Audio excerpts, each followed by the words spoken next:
Selamat pagi Bapak dan Saudara yang dikasihi Tuhan Yesus Kristus. Kita bertemu kembali dalam Renungan Harian HKBP Resort Sutoyo, Jumat 22 April 2022. Saya percaya Tuhan memelihara kehidupan saudara, keluarga saudara, Tuhan melindungi, Tuhan menaungi dan memberkati kita semuanya. Sebelum mendengarkan firman Tuhan hari ini, marilah kita berdoa. Damai sejahtera Allah yang melampaui segala akal dan pikiran, itulah yang menyertai hati Bapak, Ibu, dan Saudara sekalian. Dalam Kristus Yesus, Tuhan kita. Amin. Firman Tuhan bagi kita hari ini diambil dari kitab 2 Tesalonika 2 ayat 16. Demikianlah sabda Allah.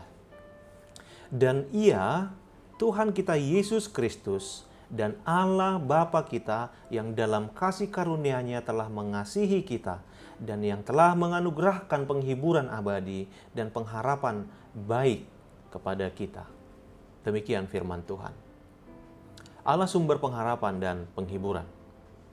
Ibu Bapak dan Saudara yang dikasihi Tuhan Yesus Kristus, dalam suratnya yang kedua kepada jemaat di Tesalonika, Paulus menghibur dan menguatkan jemaat.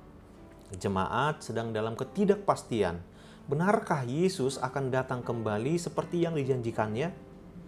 Jemaat telah lama menanti, bahkan telah banyak saudara seiman yang meninggal dunia.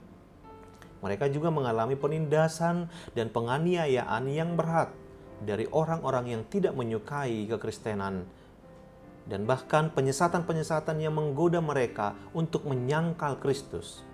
Situasi jemaat saat itu adalah situasi yang sedang menguji iman.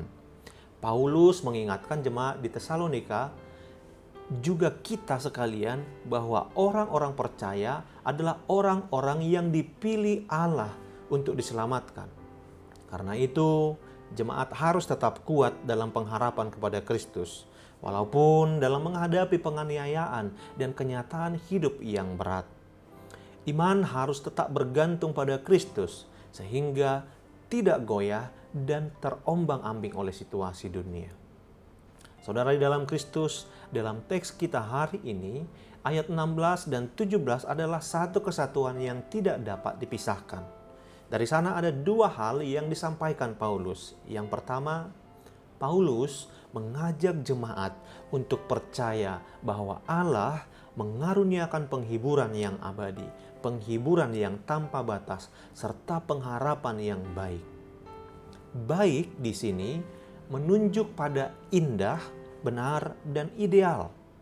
Jadi, pengharapan yang baik di dalam Allah memampukan kita untuk tetap optimis, bersemangat, dan bersyukur menjalani hidup. Yang kedua, Paulus menyatakan bahwa Allah menguatkan hati kita dalam pekerjaan dan perkataan yang baik. Disebutkan di sini bahwa Allah menguatkan hati, bukan pikiran, bukan salah satu anggota tubuh. Hati yang merupakan pusat kehidupan manusia, pusat perasaan, pusat pengambilan keputusan dan tindakan. Allah menguatkan hati kita semua yang rapuh dan pedih karena duka cita. Allah mengerti dan peduli segala persoalan, kesedihan, kecemasan yang kita alami. Allah menguatkan hati. Selanjutnya, Allah menguatkan hati dalam hal pekerjaan dan perkataan yang baik. Kata pekerjaan dalam teks ini tidak hanya menunjuk pada profesi pekerjaan yang mendatangkan upah, tapi juga aktivitas dan rutinitas hidup sehari-hari.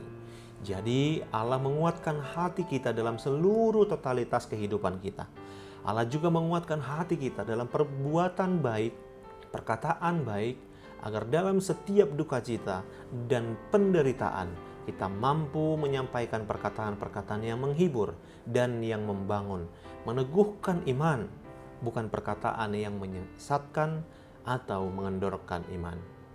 Saudara di dalam Kristus, maka hari ini melalui firman ini, Tuhan memanggil kita untuk tidak menyia-nyiakan hidup kita penuh dengan kekhawatiran, karena di dalam Allah ada pengharapan yang tanpa batas. Di dalam Allah ada kekuatan untuk melakukan pekerjaan, perkataan yang baik. Selamat berharap pada Tuhan. Amin. Marilah kita berdoa. Ya Tuhan Allah, kami mensyukuri atas limpahan kasih-Mu hari ini. kami beroleh kehidupan. Syukur untuk firman-Mu yang mengingatkan kami kembali bahwa Allah adalah sumber pengharapan dan penghiburan bagi kami. Amin. Selamat pagi dan selamat beraktivitas Bapak Ibu. Kiranya kita tetap dengan setia dan dengan taat melakukan protokol kesehatan. Tuhan Yesus memberkati.